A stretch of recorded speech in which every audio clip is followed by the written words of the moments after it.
Hey everyone, it's Donna here, creator of The Diarist. And just a heads up before we get started on this show, it deals with issues of violence and could be upsetting to some listeners.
Here's a little secret for you, Andrea.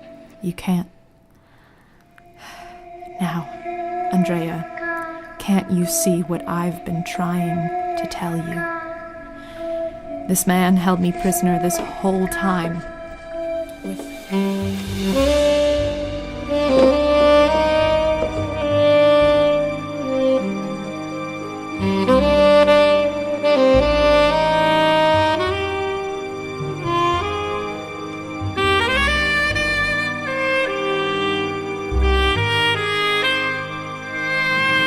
You're listening to The Diarist, a Red Couch Black Dog production.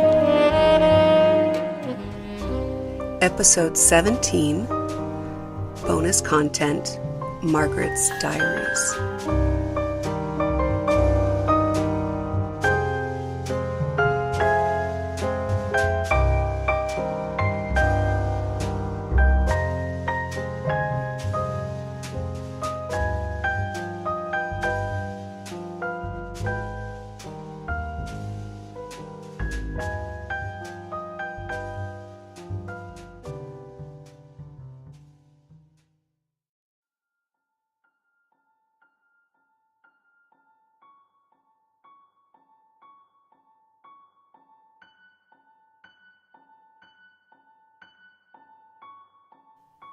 I couldn't kill anyone. Kill. The idea of it. At the same time, a woman begins to feel like a caged animal. Yes, I see. I am starting to see that I am very much at risk of being caged. My world has shrunk, and this prison... There are no bars nor walls. It isn't a prison at all. It's simply marriage. I married the man I love, and now my life is devoted to him. Is he drifting away, though? I sometimes feel as if he's moving out into the horizon while I remain on shore. An island. Isolation. No, I'm not Margaret, but yes, sometimes I correct myself. I'm not Margaret. Yet. August 14th, 1949. I was away for 2 months this time. I was proud of myself. A rebel! Only 16 years old and working in a mill outside of Chicago. Half a world away from home. I knew it would topple the balance at home. Ellen would have to bear the weight of her own shortcomings. She made her choices. For once, let her live with them. It was time for them. I'm talking about Mother, Daddy, and Ellen now. It was time for them to reap what they'd sown. Yes, I'm a terrible sister, but there was a delight in watching Ellen fall. because her pedestal seemed so solid. Ellen? Oh. The family would shrink and disintegrate without me there to take the blame for their pitiful life. There's a girl. I'm beginning to think. Yes, this is the reason. The reason I find men tiresome.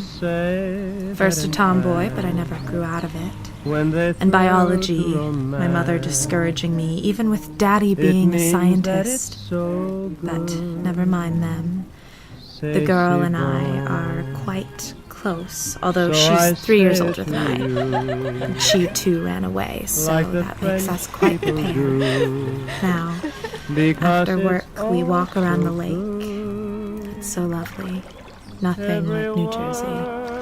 Well, I suppose the shore is there, but looking back, I see nothing but black and doom. Covers the land. Even the beaches are always blustery cold in my mind. No, Chicago is heaven. Dear Diary, have I fallen in love? I'm in love with Chicago, and dare I say, Dottie? Yes, once or twice her name popped up in my thoughts. When I hum the tune to Daisy, give me an answer true, why, I think to myself, Dottie, Dottie, give me your answer true. You see, I took her hand last night, and she didn't run away. August 22nd, 1949. Last night was, at first, ecstasy, then terror. The police arrived at our apartment last night.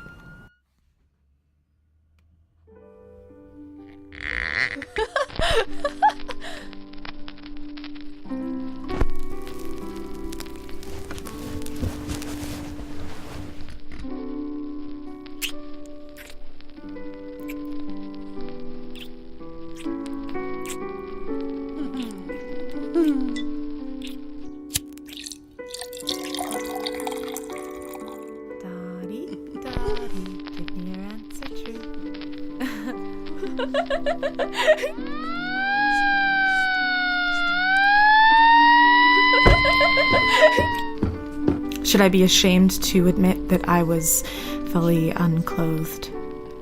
So was Dottie. The world had disappeared, and there was a new universe. I knew in this orbit I could escape. Why am I saying that? I had no such realization. It was us, but without even a knock on the door, the police barged in. Get up, both of you. Let us dress. Get up and dress then. How dare you throw the clothes at me? Get up now. What have we done? You're doing it right now. You're in deep trouble, little girl. How dare you? It's all right, Dottie. Don't worry. It's not all right. You both are in trouble, little girl. Why? You're a bastard. What have I done, you bastard? Watch your mouth. Do you think it's legal for an underage girl to be doing such indecent things? Get away from me. I should just take you both for myself. Teach you what it's like with a man. That'll teach you. He was from New Jersey. And he commanded us both to dress. It was excruciating and humiliating. And he didn't leave, but instead watched me and Dottie as we pulled our clothes on. Dottie was crying, and that was only the start of the violence. In moments, they had me handcuffed like a criminal. I would travel the entire road home that way, shackled. Is this how they treat a young girl of 100 pounds? I thought of other girls my age, their freedom to be themselves. I wasn't so different, except that my family hated everything about me and would gladly see me treated this way. It means that it's so good. C'est si bon. Nothing else can replace just your slightest embrace. And if you only would be my own for the rest of my days, I will whisper this prayer. My darling, c'est si bon. It's so good. C'est si bon. It's so good.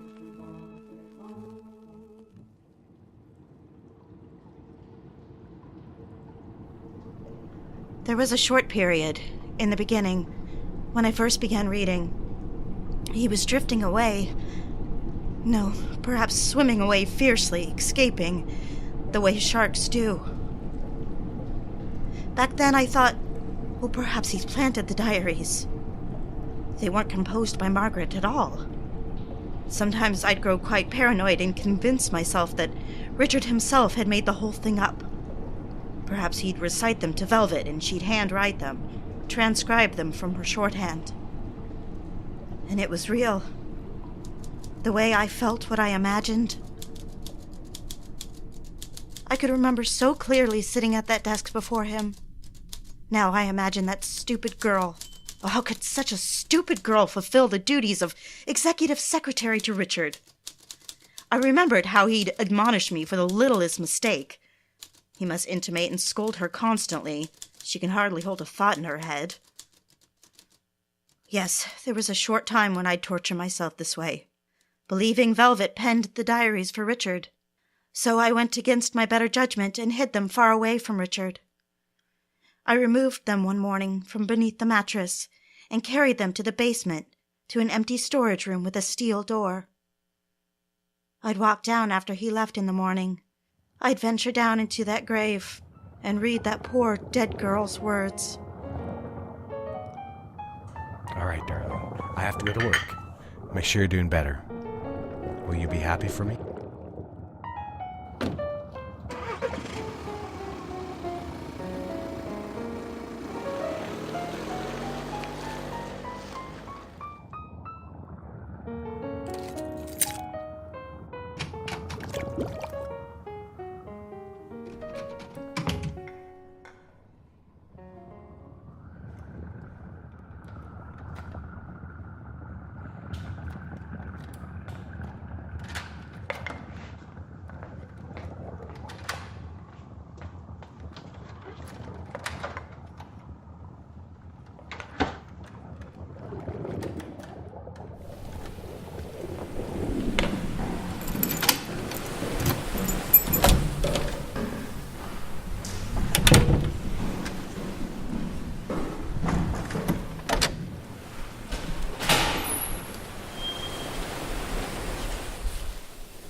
Dear Diary.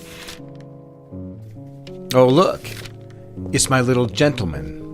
Mock me if you will. Have you gotten yourself dressed up for me? Starting to warm up to the idea of being my wife? Never. I hate you. Oh, are you at it again? I never stopped. No, you haven't. I want my clothes back. You know the deal.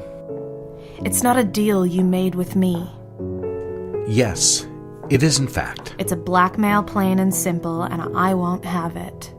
Since you're so cold and frigid, what we have is a business arrangement. A business arrangement between you, me, and your parents. I have a document that attests to your insanity. They've already signed it for me. They're quite astute, don't you think? Ha! What's that for? Ha! I've figured you out. You think you can hide your true self, but you've shown it to me. I see you, Richard Hayes. So what? You're crazy, woman. But you know that isn't true. Oh, how it must madden you. You know I see you. You're rotten to the core. A gentleman on one side and a devil on the other. Are we smoking like two civilized gentlemen? I didn't offer you one. You don't have a thing to your name! You and everything in this house is mine! I'll have a goddamn cigarette if I want one! All right. I want to make a deal with you. Man to man. You're funny. You're a funny girl. You know, I really do wish you'd liked me, even a little. I want to leave. Not yet. When? You know you're not ever going back out into the real world, don't you? Don't say that. Don't be cruel to me. It's been 2 years and you can't stand the sight of me. Neither one of us asked for this arrangement. Oh, but you're wrong. I did ask for it.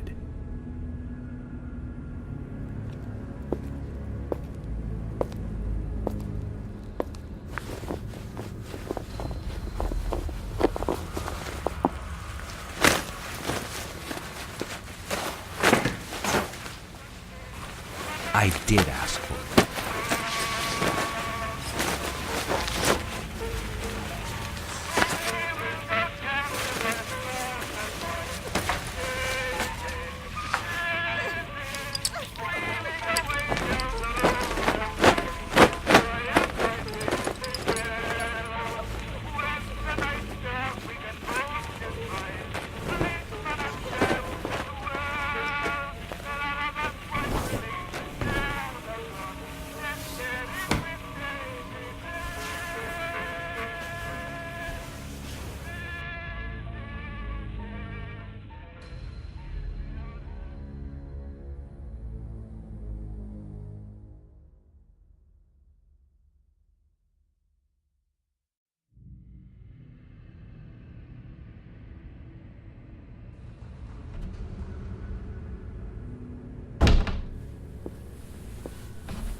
Hello? Andrea? Are you there? Yes, of course. I'm sorry. Are you all right? I haven't woken you, have I? I'm here. I'm sorry, I was dozing off. Shall I call in the morning? No. I've woken you. Oh, of course not. How are you? Andrea, I don't know how to thank you. I'm stunned at your compassion. I'm indebted to you. This'll be the first night I've slept through. You shouldn't be. You shouldn't have to deal with these domestic problems. Yeah, well, this just may be my lot in life. I want to help you. I can. It's nothing for me to add help to my duties. I know you need your time to rest before the presentation. I'll keep things running smoothly for the firm, so you can focus your attention. Andrea, I don't know if I can burden you. Why shouldn't you? It's beyond the job. I'd like to help you. I like doing things for you. Andrea, Yes? I've forgotten what it means to be cared about in this way. Honestly, Andrea, I'm being sincere. Thank you for saying so. I'm saying I have feelings beyond our work. I don't know what it means, but I wanted to tell you. For some time, I've wanted to tell you. Richard, I wasn't raised to be that kind of girl. Don't you share these feelings? To be indiscreet. Of course, I know you don't. But you care for me too. Have feelings beyond the job. I can't be alone in my feelings. It's my job. It's no bother, Richard. I would do the same for any employer, you know that, right? I'm a very dedicated employee. I'm an ambitious girl. I don't know what I'm saying. I don't want to sound unappreciative. I'm so grateful. You've made me see I'm not just a typist. I love working for you. Well, please return Margot tomorrow. Of course. I'm sorry. Things aren't coming out right. To be honest, I'm half asleep. I must sound so silly. Andrea, Elizabeth told me it was her understanding that you've been hired to manage the household. Did you convey that to her? Give her that impression? Well, no. Please wait. This is going too fast. You haven't given me a moment to respond. You've made your feelings clear. Let me make mine. You're my secretary. That's all. Of course. Of course. Richard, I was just caught off guard, that's all. I'll have Elizabeth settle things with Margaret. I'll see you at the office when I'm back from Orlando. May I say one more thing? No. Richard, wait, I want to tell you...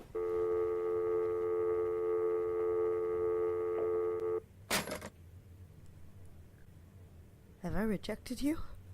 Just for my propriety? Because I'm a respectable girl? Mother... Why have you made me this way? Why can't I just love who I want?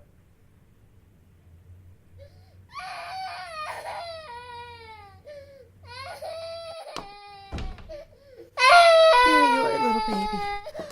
Look what a good girl you are. Hush, little baby, don't say a word. Papa's gonna buy you a mockingbird. And if that mockingbird won't sing, Papa's gonna buy you a diamond ring. And if that diamond ring turns brass, Papa's gonna buy you a looking glass. And if that looking glass gets broke, Papa's gonna buy you a billy coat. And if that billy goat won't pull, Papa's gonna buy you a cart and bull. And if that cart and bull...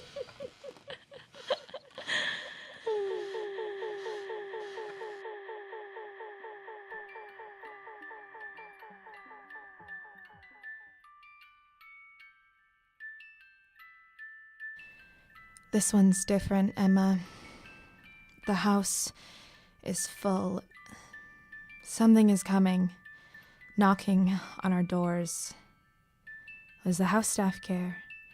What do the children care? It's me. I have to barricade these doors, but what am I to do about these windows? Even the panes are thin. The wood is rotten. I can't stay in this cold house anymore. No food. Emma. That's what he talks about. Emma Bovary. But if I look out the window, more like a keyhole I'd say, if I look when he leaves, she's a brunette. Very sophisticated. I ask him, and he gives me that suspicious look, as if I've gone through the things in his study. I have. There is one drawer in particular. It's full of drawings of the girl, the mother of his child. I tell him I've seen them too. Go get her, please. Let me go, too. Things have changed. He tells me as soon as I'm dead, he'll fetch her. She'll take care of his children, and he and Emma can be together. I talk with him as though he's a reasonable man, and we are conducting a business deal. But why kill me when I want to leave? You have no place to go. Dottie is my friend. She'll take me in. Oh, Andrea, I see you. I see you reading my words. How do you like the thoughts of a dead woman? Likely I'm a ghost by the time you read these words. Likely you are too.